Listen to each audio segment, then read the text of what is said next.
My grandfather was a quiet man. Not the warm, grandfatherly quiet of someone who just didn't talk much. A different kind. The kind that felt like he was always listening for something you couldn't hear. The kind that made rooms feel smaller when he entered them. He lived alone on 40 acres of Montana wilderness, a cabin he built himself, no neighbors for miles, a single phone line that worked maybe half the time. I visited twice a year as a kid, holidays. He never came to us. I remember his hands most. Large, rough, scarred in ways hunting accidents didn't explain. Cuts that ran too straight, burns in shapes too regular, like his body had been a tool he used without concern for wear. He died last January, heart failure, 89 years old, outlived everyone in his family by decades. My mother, his daughter, had passed when I was 14, pneumonia, fast. I was the only one left. The will was simple. The cabin, the land, a storage unit in Missoula I didn't know about, and a box, wooden, locked, about the size of a shoebox. The lawyers said I'd find the key inside the cabin, taped to the underside of his kitchen table. It was there, exactly where they said. The box opened easily. Inside were notebooks, dozens of them, all identical. Black leather, unlined pages, dense handwriting in my grandfather's cramped script. Each one labeled on the spine with a date range. The earliest was 1971. The latest ended 3 weeks before he died. I sat at his kitchen table and opened the first one. The first entry was dated March 14th, 1971. First break today, northwest quadrant. Fissure opened at 0300, radius approximately 4 feet. Contained it in 12 minutes. Used method 3, sealed it with salt compound, monitoring. I didn't understand. Read the next entry. March 15th, fissure holding, no residual bleed. Checked the perimeter at dusk, clean, but the air feels wrong near the site. Too still.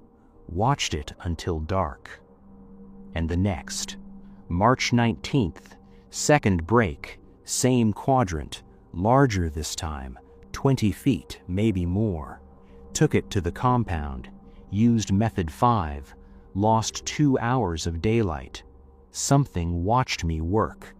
Didn't see it directly, but felt it, like pressure behind your eyes. I flipped through the pages, entry after entry, breaks, fissures, containment methods numbered and referenced, notes about weather patterns, moon phases, animal behavior. Observations so detailed they read like an obsessive scientific record. But the language was wrong.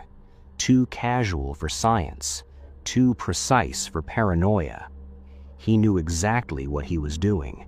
He just never explained what it was. I spent the first week reading, cover to cover, 53 notebooks spanning 50 years.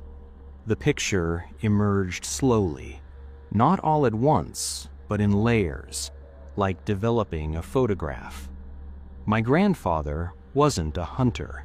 He'd never told me what he did out there in the woods. I'd assumed wildlife management, conservation, something quiet and solitary that matched his personality. He was a guardian, a keeper of a boundary he called the skin. In his terminology, reality had a border, not physical, not geographic, something else, a membrane maybe, between what existed and what shouldn't, between the world as it was and something pressing against it from the other side. And that border had weak points, places where it thinned, where it could crack, tear, bleed. My grandfather spent 50 years walking that border, finding the cracks and sealing them. The early notebooks were clinical, factual, observations without emotion. Break at coordinates 47.2, negative 112.8. Fissure type, seepage. Duration before detection, approximately 6 hours. Containment method, salt compound, iron filings, spoken seal. Time to close, 40 minutes. But as the years went on, the tone shifted. Notes got longer, more reflective, and darker. 1984. Something new came through today. Not a fissure, a presence. Felt it before I saw it. The air went heavy, like before a storm, but without the electricity. It stood at the tree line for an hour. I watched it through the scope. It didn't have a shape, not exactly, just a darker place in the dark. It left when the sun came up, but it'll be back. 1989. 3 breaks in 1 week. Worst stretch I've seen. They're coming faster now, closer together. Either the skin is weakening, or something on the other side is pushing harder. Maybe both. I'm tired. My hands shake when I seal them, not from the cold. 1993. Talked to Margaret at the supply store about whether she'd noticed anything strange. She said the elk have been acting odd, won't graze near the north pasture anymore. Animals know. They always know. 1997.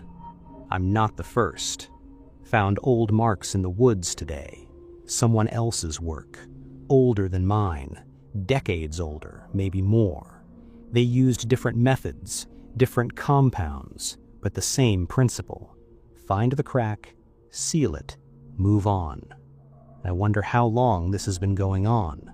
I wonder how many of us there have been. The notebooks described the breaks in detail, each one different. Some were small, hairline fractures that leaked cold air and a smell like ozone mixed with something metallic. These he could seal in minutes, routine maintenance. Others were larger, tears that opened like wounds in the fabric of the air itself. These took hours. Required compounds he mixed himself from materials he kept in the cabin's cellar. Salt, iron, oils, powders I couldn't identify. Spoken words in a language that wasn't English, wasn't any language I recognized. And some breaks were catastrophic. Events that took days to contain. Events that let things through. The things he described were never fully visible, never clearly defined. He wrote about them the way a person writes about peripheral vision, shapes at the edge of perception, presences felt more than seen. It moved wrong, he wrote in 2003. Not through space the way living things do. It folded, like the air bent around it and it slipped through the bend. I watched it for 20 minutes before it noticed me. When it did, I felt something crack inside my chest. Not a bone, something else. Like a piece of my mind just broke off and fell. He sealed that break with a method he called the burning. It took 3 days. He didn't describe it in detail, just noted the date, the location, and a single word at the end. Survived. I found the cellar on the 2nd week. It was beneath the cabin, accessed through a trap door in the bedroom closet. I almost missed it. The latch was disguised, blending into the floorboards. The cellar was larger than the cabin itself. Shelves lined every wall from floor to ceiling. Jars of compounds unlabeled except in my grandfather's handwriting. Bundles of dried herbs. Containers of powders in colors I'd never seen. And equipment. tools I couldn't identify. Metal instruments, some scorched, some stained dark. In one corner, a map, hand-drawn, massive, pinned to the wall and covering it entirely. It showed the surrounding terrain in extraordinary detail. Every trail, every clearing, every ridge and valley for miles. And marked on it, dozens of red dots. Some faded, old, some bright, recent. Each one corresponded to an entry in the notebooks, a sealed break, a patched tear. The density of the dots was staggering. Hundreds of them, some clustered so tight they overlapped. I stood there for a long time staring at that map, at 50 years of work, at the scope of what my grandfather had been doing. And then I noticed something else, in the margins of the map, in small, careful handwriting. The breaks are getting worse, more frequent, bigger. I can barely keep up. Below that, underlined twice, someone has to continue this. The skin won't hold without maintenance. I opened the notebooks again, this time looking for instructions, practical ones. How to find the breaks, how to seal them, how to survive doing it. The methods were documented meticulously. Compound recipes, spoken seals phonetically spelled out, techniques for detecting fissures before they opened fully, patterns in weather and animal behavior that preceded breaks. But there was one section I'd glossed over the first time. A single page near the back of the final notebook, dated 2 days before my grandfather died. The handwriting was shaky, barely legible, but I read it 3 times until I understood every word. To whoever finds this, to whoever feels the pull, you didn't choose this. I didn't either. My father didn't, and his mother before him. It passes between us somehow. Not genetics, something else. Something the skin does when it needs a new guardian. It will feel like instinct, like you've always known where to go, what to look for. That's not intuition. That's the border choosing you, aligning with you, giving you what you need to do the work. You'll be afraid. You should be. The things on the other side aren't curious. They're not malevolent, not exactly. They're just wrong. They don't belong here, and when they come through, they damage everything around them. The land, the animals, the air itself. And if you don't seal the breaks, they get bigger and bigger, and eventually the skin tears open somewhere that can't be patched. I don't know what happens then. In 50 years, I never let it get that far. Neither did my mother. Neither did anyone before her, as far as I know. But I'm old now, and I'm tired, and the breaks are coming faster than I can find them. So I'm passing this to you, not with permission, not with a choice, just with the hope that you'll understand why it matters, and that you'll stay. God forgive me for what I'm asking. It's been 4 months since I moved back into the cabin. I found my first break on the second night, woke up at 3 a.m. to a sound like air being sucked through a crack in a window, followed it to the north ridge, found the fissure exactly where my instinct told me it would be. A tear in the air itself, maybe 2 feet long, edges flickering like heat shimmer, cold pouring through it, that metallic smell. I knew what to do, not because I'd practiced, because it was simply there in my mind, the way you know how to swallow or blink. The compound, the words, the motions. I sealed it in 20 minutes, walked back to the cabin with hands that wouldn't stop shaking. The breaks come every few days now, sometimes more often. Each one different, some small, some large, some that take hours and leave me exhausted and bleeding from places I can't explain. I keep my own notebooks now, same format as my grandfather's, same level of detail, dates, locations, methods, observations. I'm learning the patterns, the way the air changes before a break opens, the way animals behave, the way the light shifts just slightly in the minutes before a fissure appears. I'm learning the things that come through.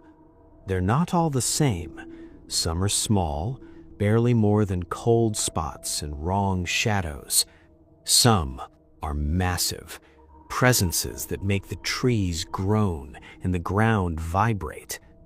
I haven't seen one fully yet, don't think I want to, but I feel them on the other side of the skin, pressing, testing, dozens of them, hundreds maybe, waiting. Last week, I found something my grandfather hadn't documented. A break unlike any in his notebooks. It wasn't in the woods, it was in the cabin, in the bedroom, in the mirror. The surface of the glass wasn't reflecting the room. It was showing something else, a landscape I didn't recognize. Dark, vast, a sky with no stars, just a deep, suffocating black that stretched in every direction. And in that landscape, shapes, moving, gathering, pressing toward the surface of the mirror like fish approaching glass at an aquarium. I stood there for a long time, watching them watch me. Then I sealed the mirror, used the strongest compound I had, covered it with iron, with salt, with every layer of protection I knew. It held, for now. But I added a new entry to the map, pinned it to the wall next to all the others, and I marked it differently. Not a red dot, a black one.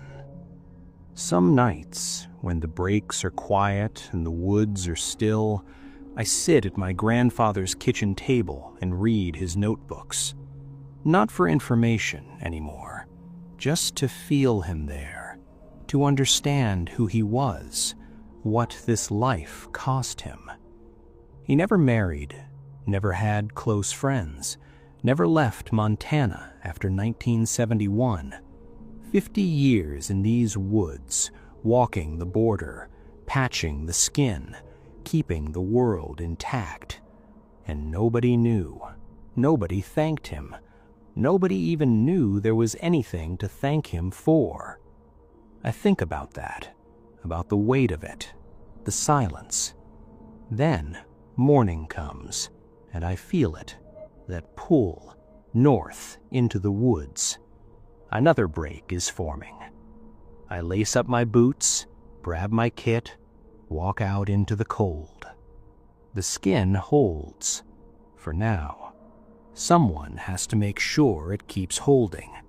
That someone is me. I didn't choose it, but I stayed.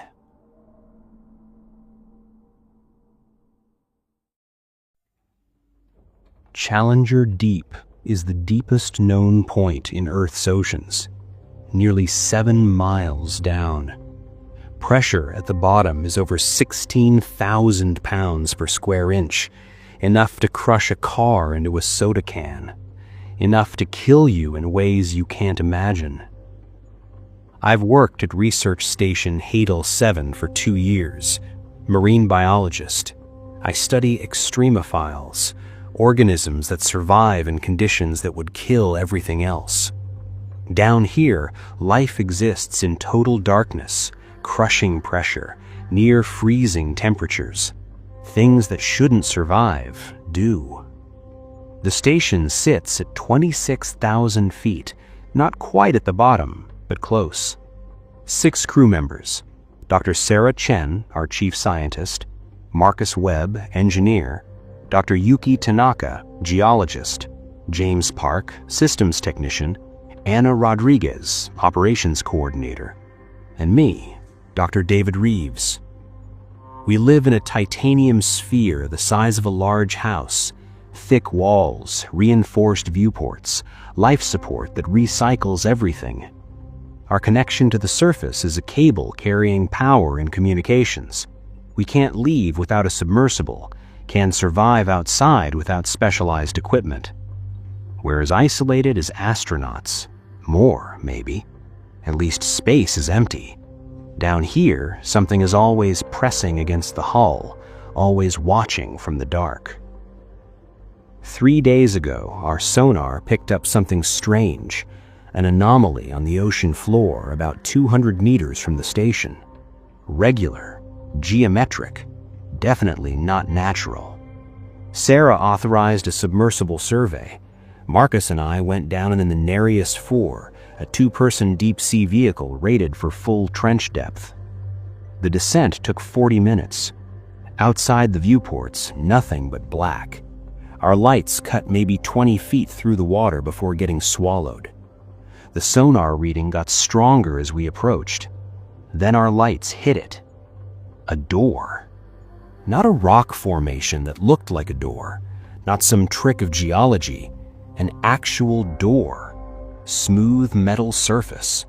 Rectangular, about 9 feet tall by 5 feet wide, set into the rock face like someone had carved out a space and installed it there. Marcus killed the thrusters. We drifted in the current, both of us staring. "That's impossible," he said. I didn't answer. My brain was trying to process what I was seeing. Metal shouldn't exist down here, not without massive corrosion. But this was clean, perfect, like it had been installed yesterday. "We need to document this," I said. Started taking photos with the external cameras. Surface is going to want every angle. We spent 20 minutes circling it, recording, taking measurements. The door was flush with the rock, but sonar showed the rock behind it was hollow, empty. A space maybe 30 feet deep. A room or a corridor. Something deliberately carved out of the seafloor. "Should we try the handle?" Marcus asked. "No." My voice came out too sharp. "No. We document and report. Let surface decide next steps." But I wanted to. God help me, I wanted to reach out and try it. See if it would open. See what was inside. We returned to the station. Uploaded everything to the surface team. Got confirmation they'd received it. Then, we waited. Surface response came 6 hours later. They'd consulted with geological experts, marine archaeologists, military contacts. No one had any explanation. No known civilization had the technology to build something at this depth. No records of any installation, research or military in this location. The door shouldn't exist, but it did. Their orders were clear. Do not attempt to open it. Maintain observation. They were sending a specialized team down. ETA 72 hours. Sarah gathered us in the common area, showed us the surface directives. "We observe only," she said. "No physical contact, no attempts to interact. We're scientists, not explorers. We wait for the proper team." Everyone nodded. Professional, reasonable. But I saw it in their faces, the same thing I felt. Curiosity, the need to know. We'd found something impossible, and they wanted us to just look at it for 3 days. That night I couldn't sleep. lay in my bunk staring at the curved titanium ceiling, listening to the station creak under the pressure, the deep, resonant groans that never quite stopped. And underneath that, something else. Faint, rhythmic, like distant machinery. I'd never noticed it before, but now I couldn't unhear it. The next morning, Yuki was acting strange, distracted. During breakfast, she kept looking at the live feed from the external cameras. We'd positioned one to watch the door, just a dark rectangle in darker water. "You okay?" I asked. "Did you hear it last night?" she said quietly. "Hear what?" "The knocking." I felt cold. "What knocking?" "On the hull. 3 knocks, then silence, then 3 more. She looked at me. "You didn't hear it?" "I heard something. Thought it was the station settling." "It wasn't settling." Her voice dropped. "It was coming from the direction of the door." That afternoon, James reported a malfunction in the external sensors. 3 of them had gone offline simultaneously, the ones facing the door. Marcus went to check the connections, found nothing wrong, but when he tried to reboot them, they came back online showing something strange. Heat signatures in the water near the door, moving. "That's impossible," Sarah said, staring at the display. "Nothing generates that much heat at this depth." "Could be volcanic activity," Anna suggested. "Hydrothermal vent nearby?" "We'd have detected that in the initial survey," Yuki said. We watched the signatures move, 4 of them circling the door. Not random, deliberate patterns, like something patrolling. Then they stopped, all 4, perfectly still, directly facing our station. The temperature readings spiked, hot enough to boil water. Then they vanished, just gone. Sensors showed normal deep ocean temperature. "Equipment malfunction," Sarah said. Her voice was firm, but I heard the uncertainty underneath. "We'll note it in the log. James, run a full diagnostic." But none of us believed it was equipment failure. I found Yuki in the observation lounge at 2 a.m. She was standing at the viewport, staring out into the black. "Can't sleep either?" I asked. She didn't turn. "There's something out there. Swimming patterns, regular intervals." I moved beside her, looked out. At first, nothing, just darkness. Then I saw it, a faint bioluminescence, blue-green, moving past the window in a slow arc. Then another, and another. Dozens of them, all moving in the same pattern, circling the station. "Those aren't fish," Yuki said. "Fish don't swim in formation like that." She was right. The movement was too coordinated, too purposeful. Maybe they're curious, deep-sea life investigating the station. For 6 hours? She finally looked at me. "I've been watching since midnight. Same pattern, never breaking formation, never stopping." We watched in silence. The lights circled, patient, persistent. "Yuki," I said carefully, "what do you think the door is?" She pressed her hand against the viewport. "And I think we're being warned not to cross it." Morning brought a new problem. The cable, our lifeline to the surface. Damaged. Marcus discovered it during routine checks. Severed fibers in the communications bundle. Not worn, cut. Clean edges. "Something bit through it," he said, showing us the frayed end. "Strong enough to cut reinforced cable, precise enough to target specific fibers." "Can you repair it?" Sarah asked. "Not without going outside, and even then," he shook his head, We'd need to splice in new cable. That's a 12-hour job in normal conditions. At this pressure, with limited visibility, it could take days. So we're cut off, Anna said. We still have power, but no data transmission, no voice communication. Marcus looked at Sarah. We're alone until the specialized team arrives. 48 hours. We just had to last 48 hours. The knocking started that night. All of us heard it.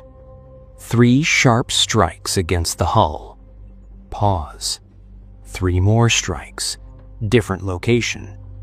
It moved around the station, methodical, like something testing for weak points.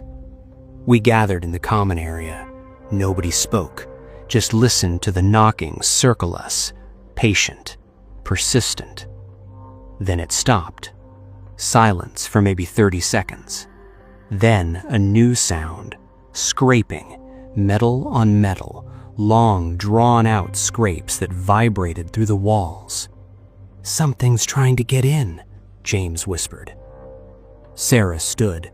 Everyone to the control room, now. We followed her, sealed the pressure door behind us. The control room was the most reinforced section of the station. If something breached the hull, this would be our safe room. The scraping continued, louder now, more aggressive. Then voices, faint outside the hull, speaking in a language I didn't recognize. Multiple voices, overlapping, all saying the same words in unison. Yuki gasped. That's Old Chamorro, a dead language from the Mariana Islands. What are they saying? Sarah asked. Yuki listened. Her face went pale. They're saying you opened it. You let us out. We didn't open anything, Anna said. We didn't touch the door. Maybe we didn't have to, I said. Maybe just finding it was enough. The voices stopped. The scraping stopped. Everything went silent. We waited. 10 minutes. 20. Nothing. Then, the lights went out. Emergency backup kicked in immediately, bathing everything in red. But through the viewport, outside, I saw something. The bioluminescent lights, hundreds of them now, all gathered in front of our station, all focused on us. And among them, shapes, tall, wrong proportions, moving through the water in ways that defied physics. Don't look at them, Yuki said. If you look directly at them, they see you. Too late. I'd already made eye contact with one. It stopped moving, turned fully toward me, even through the water, through the viewport, through the pressure and darkness. I felt its attention lock onto me. My nose started bleeding. Marcus got the main power back online. The shapes scattered when the floods came on, retreating into deeper darkness. But they didn't leave. I could feel them out there, waiting. We need to talk about the door, Sarah said. We were back in the common area, exhausted, terrified. My nose had stopped bleeding, but I could still feel where that thing had looked at me, a cold spot in my brain, foreign.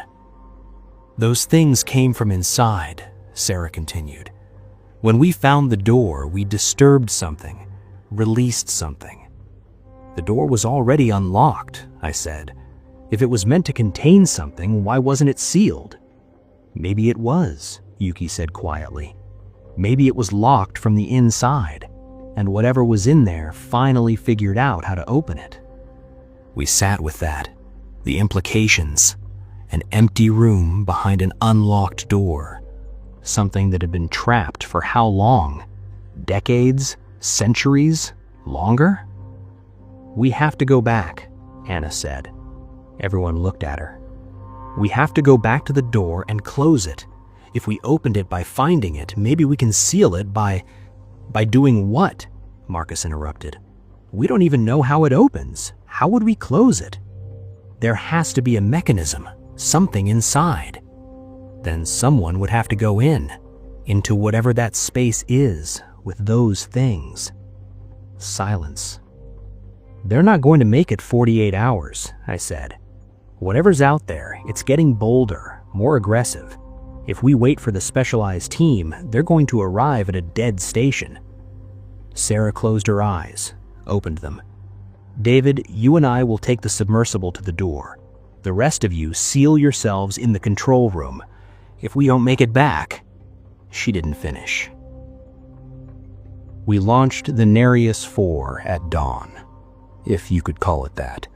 No sunrise at this depth. Just the same eternal darkness. The shapes followed us. I could see them on sonar, dozens of contacts, keeping pace with the submersible, circling. "They're hurting us," Sarah said. She was right. Whenever we deviated from a direct path to the door, the contacts would tighten formation, pushing us back on course. They wanted us to reach the door. 10 minutes to target, the lights appeared on our viewports, bioluminescent blues and greens, but wrong colors, colors that hurt to look at directly. 5 minutes, the pressure sensors started reading incorrectly, showing numbers that didn't make sense, higher than possible, then lower, then negative values. "Instruments are failing," Sarah said. "It's not the instruments. The pressure is changing. The water here isn't behaving normally." 2 minutes. The door appeared in our lights. Still clean, still perfect, still impossible. But now, it was open. Just a crack, maybe 6 inches. Darkness beyond. Absolute. Our lights didn't penetrate it at all. Sarah stopped the thrusters. We drifted. "We have to go inside," she said. "I know. You don't have to come. I can..." "Yes, I do." We suited up. The submersible had an airlock, barely big enough for one person, but we could cycle through it. The suits were experimental tech, supposed to protect us at full trench depth for up to 6 hours. We'd never tested them in actual conditions. Until now. I went first, stepped into the airlock, heard the water rushing in as it flooded, felt the pressure build.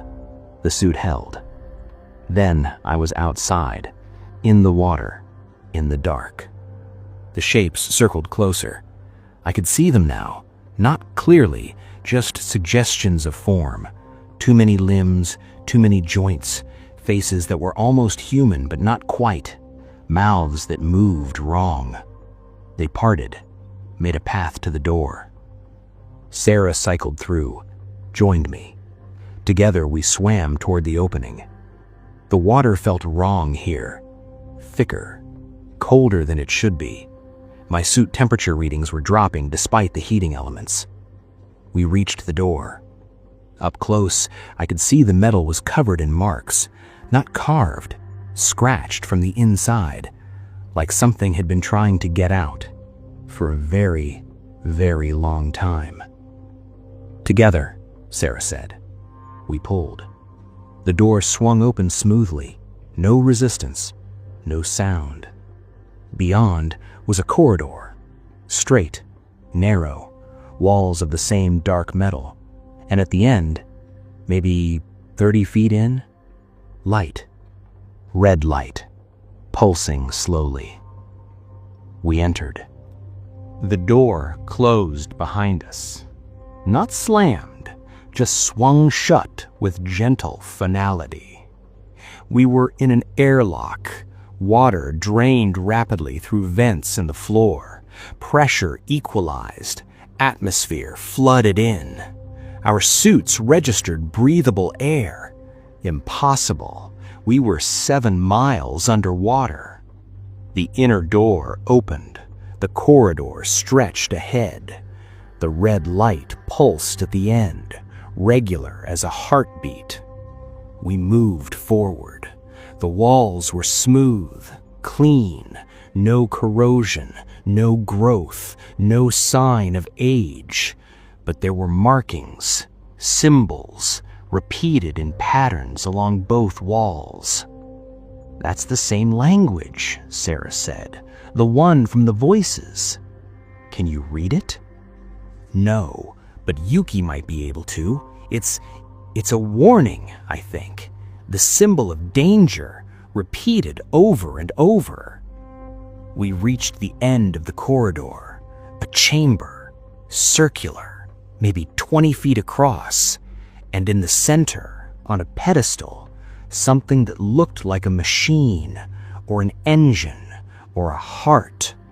It was organic and mechanical at the same time, pulsing, beating, growing, and connected to it, feeding it, were cables, thick, black, running through channels in the floor, running down through the rock, down toward the trench, I said.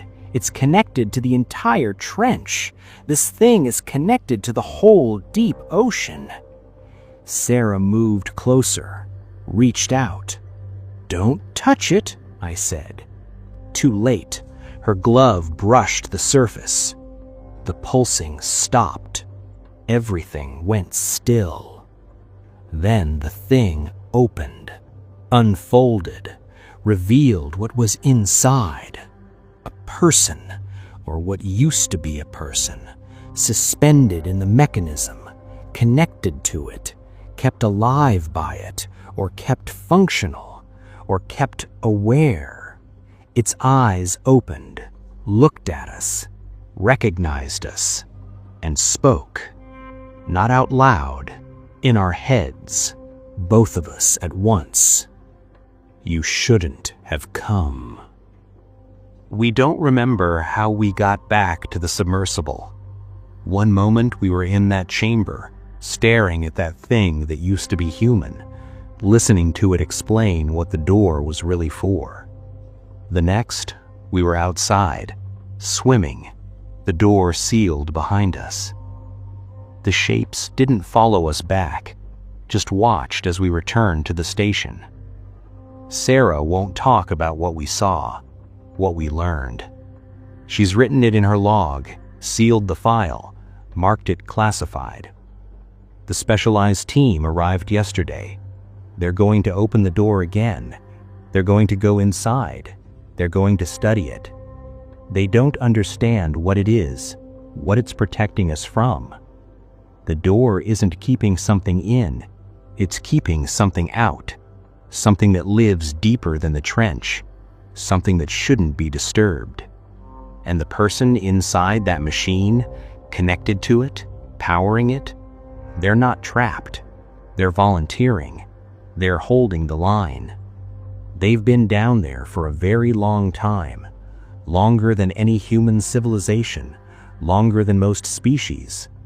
And they said others would come when the current guardian finally fails, when the door can't be maintained anymore. They asked if we would stay, if we would take their place, if we would become the next door. We said no. We ran. But I can still feel it, that cold spot in my brain where the shape looked at me, growing, spreading. And I know I'm going to go back. Maybe not today, maybe not this year, but eventually I'm going to swim back down to that door, walk through that corridor, and take my place inside that machine. Because something has to keep the door closed. Something has to keep them out. And I already know what's down there in the dark, waiting, pressing, testing the boundaries. The door is unlocked, but someone has to stay and keep it shut. Someone always has.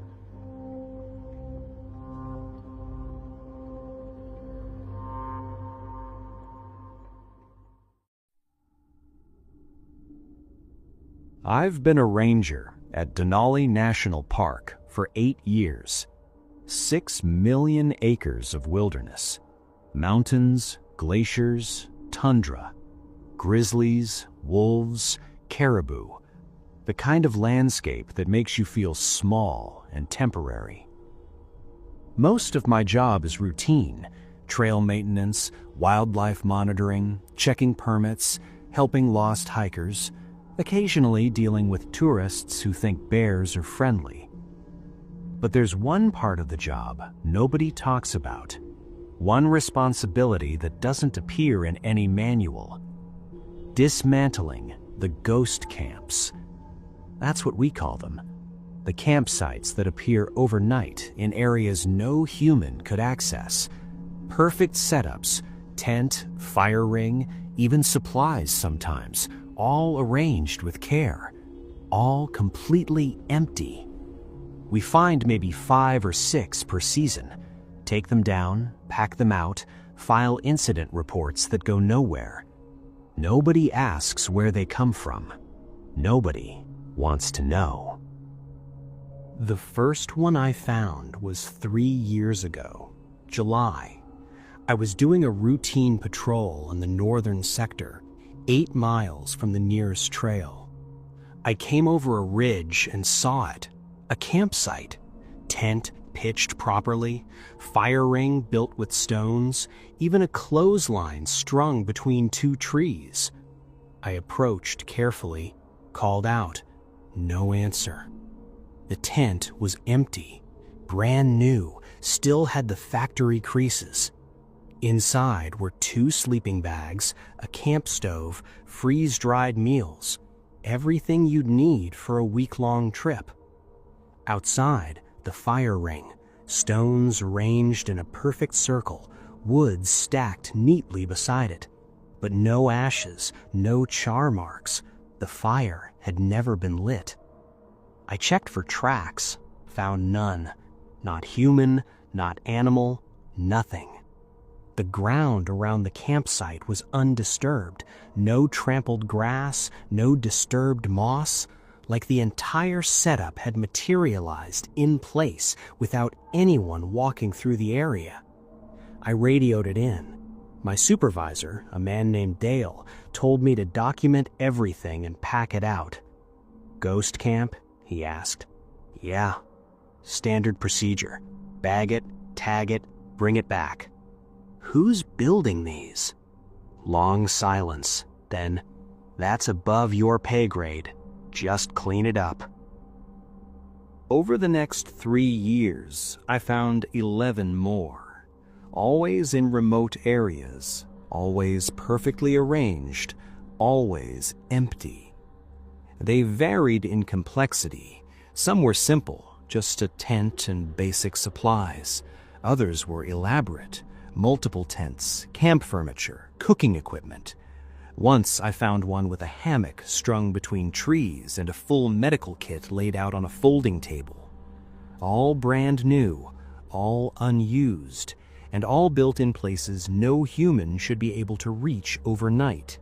Cliff faces, dense undergrowth, areas that would take experienced hikers days to access. I asked other rangers about it. Most wouldn't talk. But one older ranger, a woman named Sarah, who'd been at Denali for 20 years, pulled me aside one day. You want to know what's building them? She asked. Yes. We don't know, but we know what they're for. What? They're invitations, or traps, or tests. We can't tell which. She looked out at the mountains. All we know is people who camp in them don't come back. I didn't believe her. Not completely.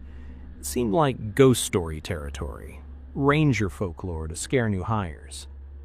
Then I found the campsite with the journal. It was in early August, remote valley, 15 miles from any marked trail. I spotted the tent from a distance and felt that familiar dread. This one was different, larger, a 4-person expedition tent.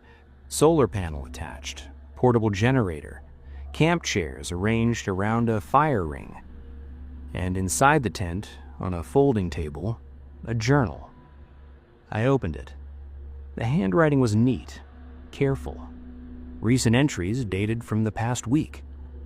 August 3rd, found the perfect spot, set up camp. Weather is beautiful. Saw a bear at a distance.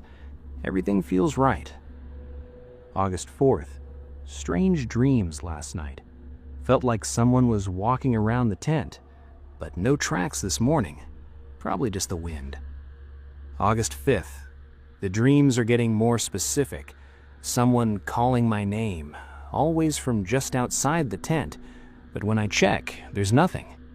The silence out here is different at night. Too complete. August 6th. I didn't set up this camp. I don't remember setting it up. I woke up this morning and realized I can't remember arriving here. Can't remember hiking in. The last thing I remember clearly is being at the ranger station 3 days ago. Everything after that is fog. August 8th. I can hear them now. Not at night. During the day. Voices. Dozens of them. Speaking in a language that sounds almost like English, but isn't. They're asking me to come out. To join them. To see what they've built for me. I'm writing this as a warning. If you find this journal, don't stay here. Don't sleep in this tent. Don't light the fire. Don't. The entry stopped mid-sentence. The pen was still on the table. Next to it, a camp chair, positioned like someone had just stood up. I left, fast. Didn't pack anything. Didn't touch anything. Just marked the GPS coordinates and radioed Dale. I found another one, but this one has evidence. Recent activity. Someone was here yesterday. Did you find a body? No, but there's a journal. They were experiencing something. Temporal displacement. Spatial distortion. Bring the journal. Leave everything else. We need to investigate. Someone might still be out there. No one's out there. Not anymore. Dale's voice was flat, final. Bring the journal. Leave the site. That's an order. I brought the journal back. Dale read it, locked it in a filing cabinet without comment. What happens to these people? I asked. We don't know. Search and rescue never finds them. We've sent teams into areas where ghost camps appear. Found nothing. No bodies, no tracks, no signs of struggle. Then where do they go? Dale looked at me for a long moment. Best guess? Somewhere else. Not somewhere in this park. Somewhere else entirely. You think the campsites are portals? I think the campsites are bait, and whatever's setting them up is catching something. We just don't know what. He closed the cabinet. You're going to see more of these. Frequencies increasing. Used to be 5 or 6 per season. Last year, we documented 23. This year, we're already at 31. Why is it getting worse? Same reason anything gets worse. Success. Whatever's doing this, it's working, so it's doing more of it. I started tracking them. Against orders. Kept my own log. GPS coordinates. Descriptions. Dates. Patterns emerged. The campsites appeared most frequently in August and September, tourist season, when the park had the most visitors. They appeared in areas with high foot traffic nearby. Not in the traffic, just adjacent to it, like they were positioned to catch people who wandered slightly off trail. And they were getting more sophisticated. Earlier camps were basic. Recent ones included luxuries, portable showers, camp kitchens, even battery-powered lights. Like whatever was building them was learning what humans found attractive, what would make us want to stay. I also noticed something else. The areas where ghost camps appeared most frequently had changed. They were creeping closer to the main trails, closer to developed areas, closer to the ranger stations. I found one at a designated campsite in late August. That had never happened before. Ghost camps always appeared in backcountry, remote areas, places you needed permits and experience to reach. But this one was at Wonder Lake, a popular spot, maintained campsites, accessible by park shuttle. Site 7, reserved for a family of 4. They checked in that afternoon, set up their tent, went for a hike. When they returned 3 hours later, there was a second camp, right next to theirs. Bigger tent, better equipment, fire already going, food cooking on a camp stove. But nobody there. No people, no tracks, just a perfect, inviting, empty campsite. The family freaked out, reported it, demanded to be moved to a different site. I was the responding ranger, arrived to find both camps, one clearly the family's, lived in, messy, real. The other, pristine, too perfect, wrong. I evacuated the family, closed the site, spent the night watching from a distance. The ghost camp stayed put. Fire burned all night, never needed more wood, never burned down, just maintained itself at a constant, welcoming glow. At 3 a.m., I saw movement. Not at the camp, around it. Shadows that didn't match the firelight, shapes that moved wrong, too fluid, too deliberate. They circled the camp, dozens of them, all identical in movement, but different in form. Some tall, some short, some hunched, some elongated. They weren't solid, more like heat shimmer given purpose, distortions in the air that moved with intention. One approached the tent, reached out with something approximating a hand, touched the fabric. The tent rippled like water, like it wasn't fabric anymore, but something liquid, something permeable. Then they all stopped, turned, faced my direction. I was 200 yards away, hidden in trees, no light, no movement, but they all looked directly at me. I felt it, that pressure, that attention, like being caught in a spotlight that didn't use light. They watched me for maybe 30 seconds. Then, as one, they turned back to the camp and dissolved, faded, became nothing. The fire kept burning. I reported what I saw. Dale didn't seem surprised. "You got a visual," he said. "Yeah." "First time?" "First clear one. I've seen shadows before, glimpses, but this was direct observation." "How many?" 30, maybe 40. Dale nodded slowly. "That's a lot. Usually it's just 1 or 2. They're getting bold." "What are they?" "We don't have a name for them. The old rangers called them the empty ones because they're hollow. Not physically, conceptually. Like they're shapes without substance, roles without actors." He pulled up a map, marked locations. "They've been here longer than the park, probably longer than humans in this region. Indigenous stories mention them. Beings that build false camps, lure travelers, take them somewhere else." "Where?"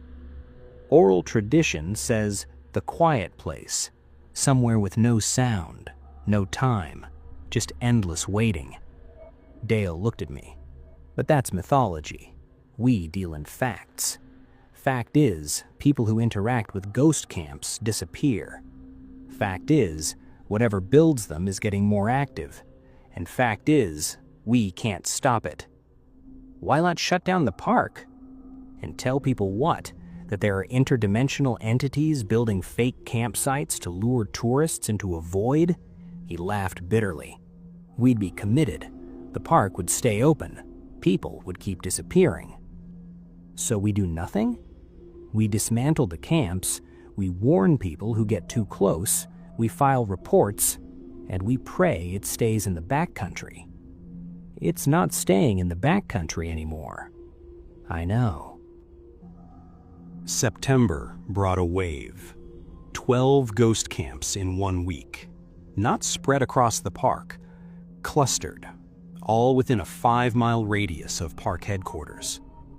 We dismantled them as fast as we could, but new ones appeared overnight, faster than we could keep up. And they were changing, becoming more elaborate, more tempting. One had a portable shower with hot water, running, steam rising, in the middle of the wilderness. Another had a full camp kitchen, food cooking, smell of bacon and coffee, all maintaining itself with no visible heat source. One had comfortable chairs around a fire, books on a small table, glasses of wine, like someone had just stepped away for a moment and would return any second. That one caught a hiker, young woman, solo backpacker. She saw the wine, thought other campers were nearby, sat down to wait for them. We found her pack 2 days later, next to the camp, but she was gone. No trace, no tracks leaving the area. The wine glasses were empty, the fire was out, the camp remained. We dismantled it, like all the others, packed it into numbered bags, filed it away. But I kept the wine glasses, against protocol, took them back to my cabin, examined them. They looked normal, felt normal. But when I filled one with water and set it down, the water didn't ripple, didn't move, just sat there, perfectly still, perfectly wrong. I poured it out, threw the glasses away. That night, I found them back on my table, clean, dry, positioned exactly as I'd first placed them. I threw them in the trash again, took the trash outside, drove it to the dumpster at headquarters. The next morning, they were on my table. The same glasses. The same exact glasses. I stopped trying to get rid of them, just left them there. A reminder that some things don't follow our rules. The first snow came in early October. Tourist season ended. Most visitors left. The ghost camps didn't stop. They adapted. Winter camps now, insulated tents, heaters, everything needed to survive the cold. And for the first time, we found tracks. Not human, not animal, something else. Footprints in the snow, dozens of them, all identical, leading from the tree line to the campsites, then stopping. No prints leading away. I followed one set of tracks. They were fresh, made within the last hour based on the snowfill. They led to a campsite I dismantled 3 days ago. The same spot, the same exact configuration. It had been rebuilt, overnight, in a snowstorm, in sub-zero temperatures. I stood there, looking at the pristine tent and the perfect fire ring and the neat stack of firewood, and I understood something. We weren't slowing them down. We weren't stopping anything. We were just witnesses, observers, allowed to see what was happening, but powerless to change it. The tracks continued past the camp, into the trees. I followed them. They led to a clearing, natural, nothing unusual, just snow-covered ground. Except the tracks all led to the center, all from different directions, converging on a single point.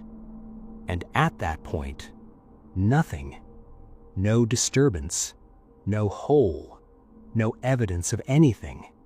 Just tracks ending, like dozens of someones had walked to that spot and disappeared.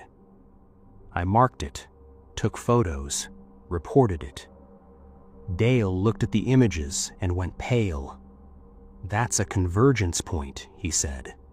"What does that mean?" "It means they're not just taking people, they're bringing them somewhere, actively transporting them. And this is where the transport happens." He pointed at the center of the clearing. "This is a door, and it's been open all season." I requested a transfer. Got approved. Leave date set for November. But 2 weeks before I was supposed to go, something changed. The ghost camps stopped appearing in the backcountry, stopped appearing anywhere remote. They started appearing at ranger stations, at visitor centers, at maintenance facilities. One appeared in the parking lot at headquarters, full camp, tent, fire ring, chairs, set up overnight in a space we monitor with security cameras. We reviewed the footage. At 3:17 a.m., the area was empty. At 3:18 a.m., the camp was there. No transition, no construction, just sudden existence. Dale called an emergency meeting. All rangers, all staff. They're not hiding anymore, he said. Whatever these things are, they've moved beyond the wilderness.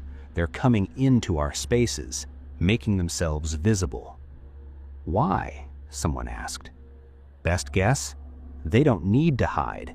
They've taken enough people, built enough camps, established enough of a presence. Now they're expanding territory. He pulled up a map. And it's not just here. Got reports from Glacier, Yellowstone, Yosemite, all experiencing the same thing. Ghost camps appearing in developed areas, same timeline, same escalation pattern. What do we do? I asked. Dale looked at us, looked at all of us. We leave. The Park Service is initiating a quiet evacuation. Non-essential personnel first, then seasonal staff. Within a month, this place will be skeleton crew only. And then, he didn't finish.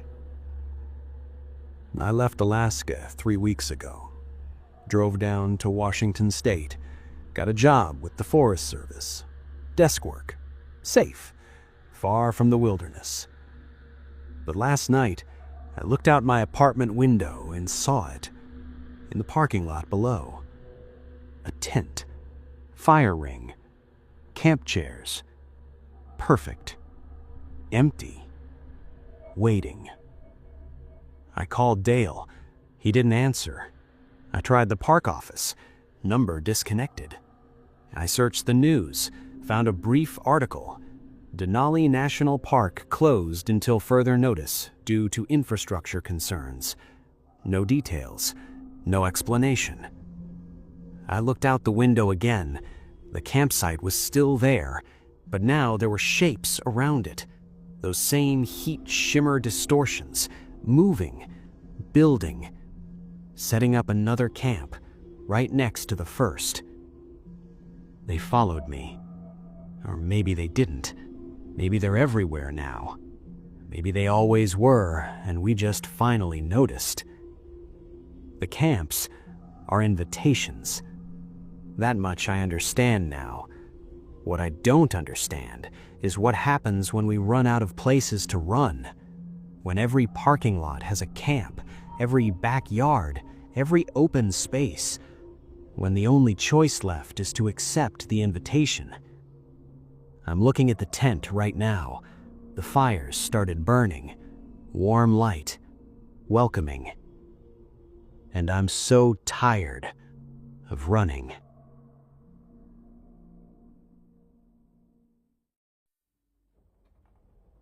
I never wanted to be a farmer. Growing up, I watched my parents break their backs every season, watch droughts kill crops and floods wash away topsoil, watch them age 10 years for every one that passed. I swore I'd get out, go to college, get a job in the city, never touch a plow again. Then my mom got sick, stage 4 pancreatic cancer. My dad lasted another year before his heart gave out. Probably broken more than failed. I was 28, working IT support in Columbus, sharing a cramped apartment with 2 roommates, paying off student loans that would outlive me. When the lawyer called about the inheritance, I almost told him to sell everything. But the farm had been in our family for 4 generations. 160 acres of Indiana soil that my great-grandfather had worked since 1923.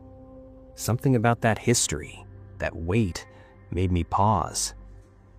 I took a week off work, drove down to look at the place. Told myself I'd just assess the property, maybe clean it up before putting it on the market. That was 3 years ago. I never went back to Columbus. The farm is simple. Main house, barn, 2 equipment sheds, and fields. Lots of fields. Corn, mostly. Some soybeans in rotation. The kind of operation that barely breaks even in good years and loses money in bad ones. But it's mine. My inheritance, my burden. The back 40 is where the corn grows best. Always has, according to the old records I found in the attic. Yield charts going back decades, and that back section always produces 20% more than anywhere else on the property. Taller stalks, fuller ears, healthier plants. My dad used to say that field had good bones, whatever that meant. I didn't think much about it the first year. Just planted in spring, maintained through summer, harvested in fall. Standard operating procedure. The corn grew tall and strong, just like the records promised. It wasn't until October, during harvest, that I noticed something odd. I was running the combine through the rows, working in a grid pattern like my dad had taught me, when I realized the stalks weren't planted in straight lines. Not completely. There were curves, bends, sections where the rows diverged and reconverged in patterns that didn't match any planting scheme I had learned about. I stopped the combine, climbed down, walked between the rows. The spacing was consistent, professional, but the layout was wrong. Intentional maybe, but wrong. I told myself my dad must have had a reason. Maybe the curves followed the natural contour of the land, or maybe they helped with drainage. Farmers did things for reasons city people didn't understand. I finished the harvest and didn't think about it again. The humming started in late November. I was in the house trying to sleep when I heard it. Low, steady, like a transformer buzzing, but deeper. It vibrated through the walls, through the floorboards, through my chest. I got up, checked the breaker box. Everything looked fine. Checked the barn, the equipment sheds. Nothing running, nothing electrical humming. The sound was coming from outside, from the fields. I stepped onto the porch and it got louder. Not overwhelming, but present, constant, a bass frequency that I felt more than heard. I walked toward the back 40. The closer I got, the stronger it became. By the time I reached the edge of the cornfield, stubble from the harvested stalks crunching under my boots, the hum was everywhere. In the ground, in the air, in my bones. I stood there for 10 minutes, just listening, trying to identify a source.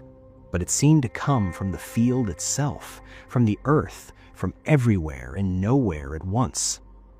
Eventually, I went back inside, closed the windows, put in earplugs, tried to sleep through it. The humming continued all night. Every night after that, it started at dusk and faded at dawn. I asked the neighbors about it. Tom Henderson, whose property bordered mine to the east, just shrugged. "Old places make noise," he said. "Could be wind through drainage tiles, could be underground water. Hell, could be the earth settling. Don't worry about it." I asked if he heard it at his place. "Can't say I have, but my hearing's not what it used to be." His wife, Margaret, overheard us talking. She got quiet, looked at me with an expression I couldn't quite read.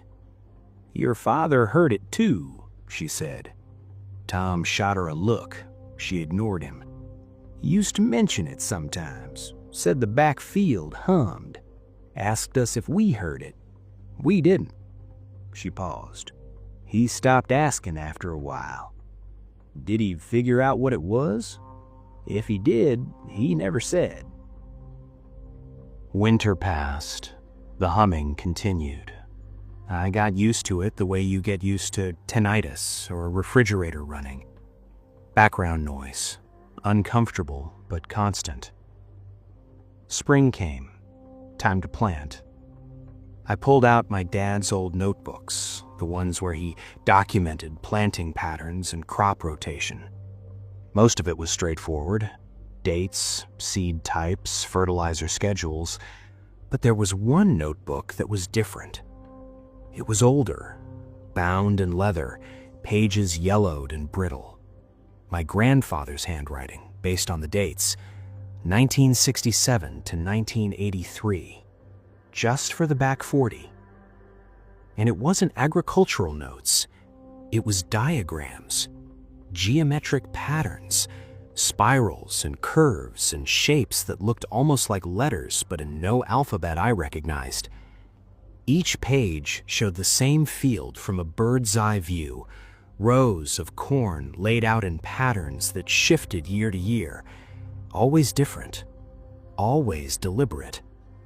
At the bottom of each diagram, a single line of text: maintain the pattern, do not deviate. No explanation, no context, just instructions passed down from one generation to the next. I sat in the barn for an hour, staring at those diagrams, trying to understand. Why would you plant in patterns? What purpose could it serve? Then I remembered something my dad had said once, years ago, when I was still a kid. We were driving past the back 40, and I asked why the rows looked crooked. They're not crooked. They're exactly right. You just can't see it from down here. Winter passed. The humming continued. I got used to it the way you get used to tinnitus or a refrigerator running. Background noise, uncomfortable but constant. Spring came, time to plant. I pulled out my dad's old notebooks, the ones where he documented planting patterns and crop rotation. Most of it was straightforward: dates, seed types, fertilizer schedules. But there was one notebook that was different. It was older, bound in leather, pages yellowed and brittle. My grandfather's handwriting, based on the dates, 1967 to 1983, just for the back 40. And it wasn't agricultural notes. It was diagrams, geometric patterns, spirals and curves and shapes that looked almost like letters, but in no alphabet I recognized. Each page showed the same field from a bird's eye view, rows of corn laid out in patterns that shifted year to year, always different, always deliberate. At the bottom of each diagram, a single line of text: maintain the pattern, do not deviate. No explanation, no context, just instructions passed down from one generation to the next. I sat in the barn for an hour, staring at those diagrams, trying to understand. Why would you plant in patterns? What purpose could it serve? Then I remembered something my dad had said once, years ago, when I was still a kid. We were driving past the back 40, and I asked why the rows looked crooked. They're not crooked. They're exactly right. You just can't see it from down here. I hired a crop duster to take me up. Told him I wanted to survey the property from the air, check for drainage issues. He didn't ask questions, just strapped me into the co-pilot's seat and took us up. From the ground, the back 40 looked like any other field. Rows of young corn, green and promising, stretching toward the horizon. From 500 feet, it looked like something else entirely. The rows formed a pattern, complex, deliberate, a spiral at the center with geometric shapes radiating outward. Triangles, overlapping circles, overlapping lines that curved and intersected in ways that made my head hurt to follow. It wasn't random. It wasn't natural. It was a message, or a map, or a symbol. "Huh," the pilot said over the headset. "Some kind of art project." "Something like that," I said. We circled twice more. I took photos with my phone, dozens of them, from every angle. When we landed, I thanked him, paid him, and drove straight home. I spent that night comparing the photos to my grandfather's diagrams. They matched, not perfectly, but close enough. The pattern I'd planted this year was the same one from 1967, the same year the notebook started. I tried to find information online, searched for crop patterns, agricultural symbols, geometric farming techniques, found plenty of crop circles, hoaxes, and tourist attractions, found articles about precision agriculture and GPS-guided planting. But nothing about deliberate patterns maintained for decades, nothing about fields that hummed, nothing that explained what my family had been doing for 3 generations. I thought about calling my uncle, my dad's younger brother who'd moved to Oregon 20 years ago, but something stopped me. If he'd wanted to stay involved with the farm, he would have. If he knew about the patterns, he'd already decided they weren't his problem. So I was alone with this, with the humming field and the impossible patterns, and the weight of something I didn't understand. The humming changed in July. I woke up at 3 a.m. to a different sound, not the steady bass drone I'd gotten used to. This was rhythmic, pulsing, like a heartbeat amplified through the earth. I went to the window. The corn was tall now, shoulder height, swaying in a wind I couldn't feel. And at the center of the field, where the spiral pattern converged, there was a glow, faint, blue-green, like bioluminescence. I grabbed a flashlight and ran outside. The glow got brighter as I approached. Not bright enough to light the field, just bright enough to see. It pulsed in time with the humming, a rhythm that felt organic, alive. I reached the edge of the cornfield and stopped. The stalks at the perimeter were normal, green, healthy, but deeper in, where the glow originated, something was different. I pushed into the rows, stalks scraping against my arms, leaves cutting shallow lines in my skin. The soil beneath my feet felt warm, not sun-warm, something deeper. The center of the spiral was a clearing, not planned, not harvested, just empty, a perfect circle of bare earth about 20 feet across. And in the center of that circle, the ground was moving, not shaking, not cracking, moving, rippling like water. The soil rose and fell in waves, each pulse synchronized with the humming. I stepped closer. The flashlight beam caught something in the earth. Threads, thin, luminous, spreading through the soil like roots or veins. They pulsed with that same blue-green light. I knelt down, reached out, touched one. The humming stopped. Everything stopped. The rippling earth went still. The glow faded. Even the wind died. And in that silence, I heard something else. A voice, not speaking, not exactly, more like a presence in my mind, words forming without sound. Recognized. I jerked my hand back. The humming resumed immediately, louder than before. The threads in the soil brightened, spreading faster, reaching toward where I knelt. I ran, crashed through the corn, stalks whipping my face, feet stumbling over uneven ground. Didn't stop until I was back in the house with every door locked and every light on. I didn't go near the back 40 for a week, but I watched it. From the windows, from the porch, from the edge of the property, watching for changes, for movement, for anything that might explain what I'd seen. The corn continued to grow, faster than it should. By mid-July, it was 8 feet tall. By August, it was 10, stalks thick as my wrist, leaves broad and dark green, ears forming early and heavy. The yield was going to be incredible, record-breaking, the kind of harvest that could save the farm for another year. But I couldn't bring myself to feel good about it. I pulled out my grandfather's notebook again, read through every page, looking for something I'd missed. Found it on the last page, dated December 1983, a single paragraph in handwriting that looked rushed, shaky. The field responds to recognition. Contact initiates growth. Do not make contact during active phase. Harvest only when dormant. Maintain pattern. Do not let it spread beyond boundary. Below that, added in different ink years later, it's not ours. We're just caretakers. Remember that. September came. Harvest time.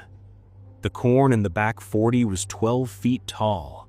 Stalks so thick I needed a chainsaw to cut through some of them.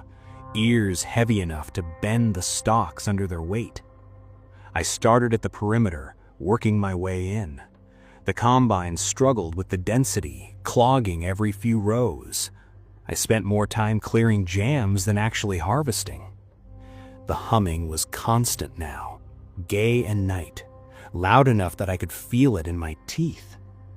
By the time I reached the spiral at the center, I'd filled 3 grain bins, more corn than I'd ever harvested from the entire property, and I wasn't even halfway through the back 40. The clearing at the center was still there, still bare, but the threads in the soil were visible now, even without touching them, glowing faintly in the daylight, a network of luminous veins spreading beneath the surface. I stopped the combine 30 feet from the edge of the clearing, got down, walked closer. The threads had grown, spread. They covered the entire clearing now, woven into a dense mat that pulsed with light. And at the center, something was rising, pushing up through the soil. A shape, smooth, curved, the size of a car, made of something that wasn't stone or metal, but something in between, covered in markings that matched the patterns in the corn, the symbols I'd been planting for 3 years without understanding. It was almost fully exposed now, half buried still, but emerging more each day. And I understood finally what my family had been doing. We weren't farmers, not really. We were excavators, cultivators, nurturing something that had been buried here long before my great-grandfather bought this land, using the patterns to feed it, using our recognition to wake it. And now, it was almost ready. I called my uncle that night. First time we'd spoken in 5 years. "I need to know about the back 40, I said. Silence on the other end, long enough that I thought he'd hung up. "You've seen it," he said finally, not a question. "The thing in the ground, the patterns, the humming, all of it. Then you know why I left. I need to know what it is." My uncle let out a long breath. "We don't know. Grandfather didn't know. His father didn't know. It was already there when they bought the land, already buried, already humming." He paused. "But they made a deal. Maintain the pattern, feed it energy through the crops, and it keeps the land fertile. Break the pattern and what? And it spreads. That's what happened to the Morrison Farm in 71. They stopped maintaining their section, tried to plow it under. The thing in their field broke containment, spread to the whole property in 3 weeks. Everything died. Soil turned toxic, water went bad. They had to abandon the whole farm." "Their section?" I repeated. "There are more of these?" "6 that I know of, maybe more. All through the Midwest. All buried, all waiting." He sounded tired, old. "We're not the only family doing this. We're just one of the ones still holding the line." "Holding the line against what?" "I don't know, and I don't want to. I got out before it could trap me like a trapped dad, like a trapped grandfather. He paused. You should do the same. Sell the place, walk away, let it become someone else's burden. What happens if no one maintains it? My uncle didn't answer. What happens? I asked again. I don't know, he said quietly, and I'm too much of a coward to find out. He hung up. I went back to the clearing the next morning. The shape had risen further. Now it was fully exposed, resting on the surface like something that had always been there, just waiting to be revealed. It was beautiful in a way that made my eyes hurt. Smooth surfaces that caught light strangely, shifting colors I didn't have names for. The symbols carved into it matched the patterns in the corm exactly. And it was warm. I could feel the heat from 10 feet away. The threads of light in the soil had spread beyond the clearing now. I could see them running through the cornfield, following the planted rows, feeding on the pattern I'd maintained. I had a choice. I understood that now. Keep planting, keep maintaining the pattern, keep feeding this thing until it, fully awakened? Emerged completely? I didn't know the end game, didn't know what happened after decades of cultivation. Or stop, plow under the field, plant something random, chaotic, break the pattern and face whatever consequences came with it. I thought about the Morrison farm, abandoned, toxic, dead. I thought about my grandfather's last note, we're just caretakers. I thought about my uncle, living 1,000 miles away, trying to forget. It's been 6 months since harvest. Winter now. The field lies dormant under snow. The humming has quieted to barely a whisper. I've made my decision. Spring planting starts in 8 weeks. I've already ordered the seed, already mapped out this year's pattern. It's different from last year's, following the next diagram in my grandfather's book. More complex, more intricate. The shape in the clearing is covered now, buried under snow and frozen earth, but I can still feel it, waiting, growing, fed by generations of my family's labor. I don't know what it is, don't know what it will become, don't know what happens when the patterns are complete, when all the diagrams in the notebook have been planted and harvested. But I know what happens if I stop, and I'm not brave enough to find out. So I'll keep planting, keep maintaining, keep feeding this thing that sleeps beneath my fields. Because some burdens aren't meant to be solved. Some mysteries aren't meant to be understood. Some things are just meant to be contained. And I'm the latest in a long line of caretakers making sure they stay that way. The cornfield will hum again come spring. The rows will form their symbols, visible only from above. And I'll watch from the ground, unable to see the full picture, unable to understand the purpose. Just maintaining the pattern, just holding the line, just hoping it's enough.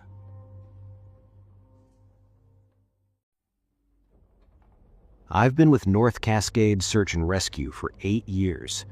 In that time, I found lost hikers, confused elderly people who wandered from care facilities, children who strayed too far from campsites. I've pulled bodies from ravines and rivers. I've searched in blizzards and heat waves and everything in between. I'm good at my job. Patient, thorough, strong enough to carry equipment through rough terrain for hours. I don't panic when things go wrong, and I don't give up easily. But there's one area we don't search. One section of the North Cascades where people go missing, and we don't even try to find them. We call it the gray zone. It's not on any official maps, not marked by the Forest Service or the Park Service or any government agency. But everyone on the team knows where it is. A roughly 12-square-mile section of wilderness, about 40 miles northeast of Concrete, Washington. Dense forest, steep terrain, no trails, and no rescues. When someone goes missing in the gray zone, we file the report, notify the family, and wait. We don't organize search parties, don't send teams in, don't even discuss it beyond the initial paperwork. We just wait for them to come out on their own. Most don't. I didn't understand the policy when I first joined the team. Thought it was just bureaucracy or funding issues.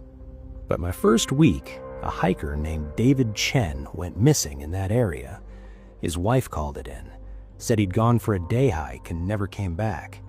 I volunteered to help search, was already gearing up when my supervisor, a woman named Catherine who'd been doing this for 20 years, pulled me aside. "Where was he hiking?" she asked. I showed her the coordinates his wife had given us, watched Catherine's expression change. Not fear, exactly. Something more resigned, tired. "That's the gray zone," she said. "Okay, so?" "So we don't search there." I waited for more explanation. Got none. "I don't understand," I said. "A man is missing. We're search and rescue. We search and rescue." Catherine looked at me for a long moment. "Not there. Never there." "Why not?" "Because the people we send in don't come back either."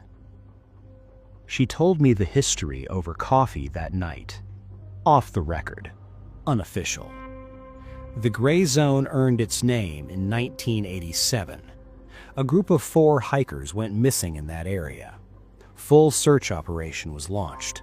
20 volunteers, dogs, helicopters, the works. They found nothing. No trace of the original hikers. But 3 of the searchers didn't return either. They organized a second search, found 2 of the 3 missing searchers, both alive, wandering the forest, both completely silent, wouldn't speak, wouldn't respond to questions, just stared ahead with empty expressions. They were taken to the hospital, physically fine, no injuries, no signs of trauma, but they never spoke again, just sat in their rooms, staring at nothing until they died within a year of each other. Organ failure with no medical explanation. The third searcher from that first rescue operation was never found. Neither were the original 4 hikers. After that, Catherine said, the old team lead made a policy. No operations in that area. Anyone who goes missing there is on their own. That can't be legal, I said. It's not official policy. We just tell families we searched and found nothing. We file the reports, document the terrain as inaccessible, and move on. And people accept that? Some do. Some hire private searches, send their own people in. She took a sip of coffee. Those don't come back either. I didn't believe her. Not completely. Thought it was hazing or exaggeration or some kind of strange team culture I hadn't figured out yet. Then I looked up the records. Since 1987, 43 people had gone missing in the gray zone. Hikers, hunters, photographers, bird watchers, people with experience, and people who'd never been in the wilderness before. None of them were found. 11 separate private search operations had been launched by desperate families. 27 people total went in looking for the missing. 6 came back. All of them silent. All of them dead within 2 years of organ failure or unexplained medical collapse. The other 21 were never seen again. And our team, North Cascade Search and Rescue, had exactly 0 successful operations in that area. We'd stopped trying in 1989. I spent a week reading reports, looking for patterns. Found something strange. The people who came back, silent, who later died, They all had one thing in common in the medical reports: their body temperature. It was recorded as normal, 98.6 degrees Fahrenheit, but there was a note in several files that the thermometers had to be recalibrated because the readings seemed wrong. One doctor had written, "Patient's skin feels cold to the touch, but all instruments read normal temperature. Possible equipment malfunction." Another, "Core temperature appears normal on all tests, but patient exhibits symptoms of hypothermia. Unexplained." They were cold, internally cold, but in no way that machines could measure. I might have left it alone, might have accepted the policy and moved on. But 3 months into my tenure with the team, a 10-year-old girl named Sophie Brennan went missing. She'd been camping with her parents at a site just outside the gray zone boundary, wandered off in the morning. Search dogs tracked her scent for about 2 miles northeast before losing it, right at the gray zone perimeter. Her mother begged us to keep looking, showed us pictures of Sophie, blonde hair, gap-toothed smile, holding a stuffed rabbit. Catherine was the one who told her we'd done everything we could, that the terrain was inaccessible, that we'd keep the case open but couldn't justify sending teams into such dangerous conditions. The mother screamed at us, called us cowards, said she'd find her daughter herself. We tried to stop her, tried to convince her to wait, to let us contact more experienced teams, to please just wait. She didn't wait, went into the forest that afternoon with her husband. Both of them disappeared into the gray zone. 3 days later, the father stumbled out alone, silent, staring. He died in the hospital 2 weeks later. Heart failure, according to the report. But I read the attending physician's notes. Patient's heart stopped without warming. All tests indicated healthy cardiac function until moment of death. Body temperature measured normal, but felt cold to touch throughout stay. Sophie and her mother were never found. I requested access to the old case files, the ones from before we stopped searching. Catherine approved it, probably figuring I needed to understand. The reports were clinical, professional, but between the lines you could feel the confusion, the fear. 1987, 4 hikers missing. Search team finds strange markings on trees, symbols carved deep into bark. Not vandalism, too uniform, too deliberate, no clear meaning. 1988, photographer missing. Search team reports fog in area, despite clear weather everywhere else. Fog described as gray, thick, cold. Visibility less than 10 feet. Team retreated. 1989, hunter missing. Search team finds his rifle and backpack, both abandoned on trail. No signs of struggle, gun still loaded, bag still containing food and water. Team reports hearing voices in the forest, multiple voices, speaking in unison, couldn't determine language or direction. That was the last official search operation. After that, just missing persons reports and private search attempts, and increasingly desperate notes from team leaders trying to explain to families why we couldn't help. One entry from 1995 stood out. Family of missing hiker demanded explanation for our refusal to search. Team lead provided coordinates and suggested they hire private operation. Family did so.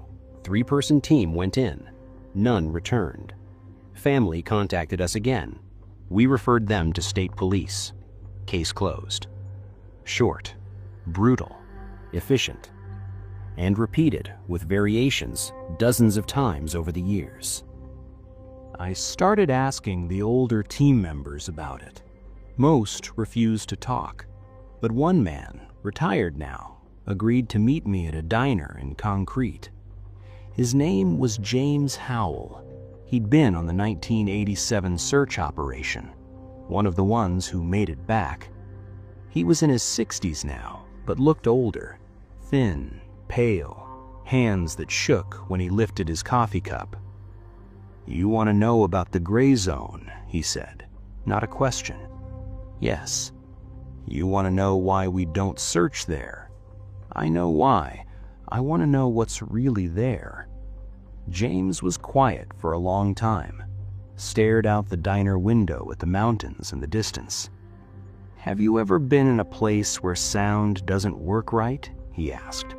I frowned. "What do you mean?" "I mean, sound doesn't travel the way it should. You hear things behind you that are in front of you, voices that come from everywhere and nowhere, your own footsteps echoing wrong." He looked at me. "That's what the gray zone is like. Sound doesn't work." "That doesn't make sense. Neither does anything else about that place." He took a shaky sip of coffee. "We went in looking for those hikers, 4 of them, all experienced, all prepared. We had good weather, good equipment, dogs. Should have been straightforward. What happened? We found their campsite, tent still up, sleeping bags laid out, food hanging from a tree to keep it from bears. Everything normal, except they were gone, and there were markings. The symbols on the trees?" He nodded. "Carved deep, fresh, and they weren't there when we arrived. We'd passed those same trees on our way in. They were unmarked." I felt a chill. Someone was watching you. Something was watching us and marking territory or giving warnings or I don't know, but the air felt wrong, too still, too quiet. And then we heard them. The hikers? Voices, couldn't tell how many, all speaking together, same words, same rhythm. We couldn't understand the language, but we knew it was calling to us, inviting us deeper. James's hands shook harder. He set down his cup. 3 of us followed the voices, thought maybe the hikers were hurt, delirious. The rest of the team stayed at the campsite. We went maybe a quarter mile in. The fog got thicker, that gray fog that shouldn't have been there, and the voices got louder, closer. What were they saying? I still don't know, but I understood the meaning. They wanted us to stay, to stop moving, to stand still and wait. He looked at me with hollow eyes, and I wanted to. God help me, I wanted to stop walking and just stand there, let the fog wrap around me, let the voices fill my head. It felt right, natural. What stopped you?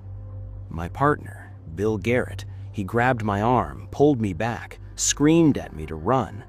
We ran back to the campsite, and the 3rd member of our team, Sarah, she was just standing there in the middle of the clearing, staring into the fog, smiling. James's voice dropped to a whisper. We dragged her out. She fought us, kept trying to go back. We had to carry her, and all the way out, she was whispering. Same rhythm as the voices, same language. She never spoke English again. Bill died 4 months later, James continued. Heart attack. He was 31. No history of heart problems. Sarah lasted longer, made it almost a year. Just sat in her care facility room, staring out the window toward the mountains, whispering. "What about you?" I asked. James held up his shaking hands. "I'm cold, all the time. Doesn't matter what I wear, what the temperature is. I'm cold in my bones. And at night sometimes, I hear them, the voices, still calling, still inviting me back." "Why didn't you go back?" "Because I'm terrified of what I'll do when I get there. I'm terrified I'll stop running. I'll stand still. I'll let it take me." He met my eyes. "And part of me wants to. That's the worst part. Part of me still wants to go back." I should have stopped investigating. Should have accepted the policy, done my job, stayed away from the gray zone. but I couldn't let it go. I started mapping the disappearances, plotted every missing person report from the area going back to the 1950s, before our team started keeping the gray zone off limits. The pattern was clear. People had been vanishing in that area for decades, at least 70 years of documented disappearances, and probably longer before records were kept. But the frequency had changed. In the 1950s, maybe one person every few years. By the 1980s, multiple people per year. Now, in the 2010s, it was happening every few months. It was getting hungrier, or bolder, or less careful. I cross-referenced the disappearances with geographic data and found something interesting. The gray zone was expanding. Slowly, maybe 100 yards per decade, but definitely growing. The boundary where people went missing was creeping outward. What had been safe forest in 1960 was part of the gray zone by 1990. I calculated the rate of expansion. At the current pace, it would reach the nearest town, Concrete, in about 80 years. And the rate was accelerating. I brought my findings to Catherine, showed her the maps, the data, the projection. She looked at it for a long time, then closed the folder. "What do you want me to do with this?" she asked. "Alert someone. Forest Service, Park Service, CDC, I don't know. Someone who can investigate properly." "We've tried multiple times over the years. They send people in. Those people don't come back, or they come back changed." She pushed the folder back to me. "There's no containing it, no understanding it. We just stay away and hope it stays slow. And when it reaches populated areas, then we evacuate. We warn people. We do what we can." She stood up. "But we don't send our people in to die. That's not negotiable."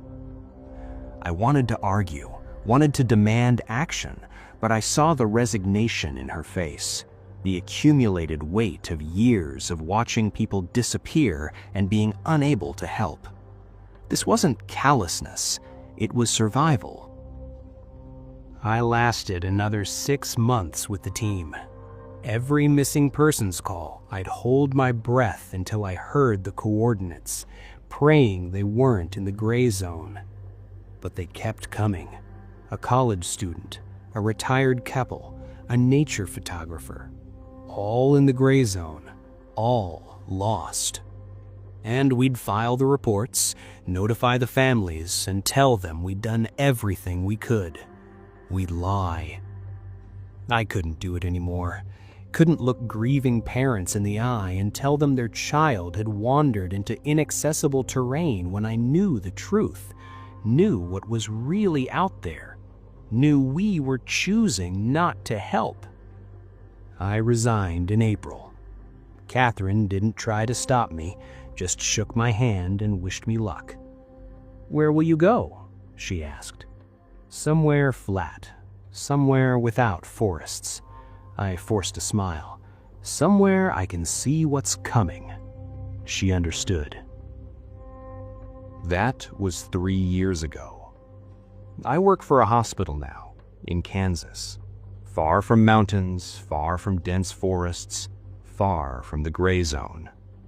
But I still follow the reports, still check the missing persons databases for that area. The disappearances continue. The gray zone keeps expanding. And sometimes, late at night, when everything is quiet, I think I hear them. Those voices James described, speaking in unison, inviting me back. I tell myself it's impossible. I'm 1,000 miles away.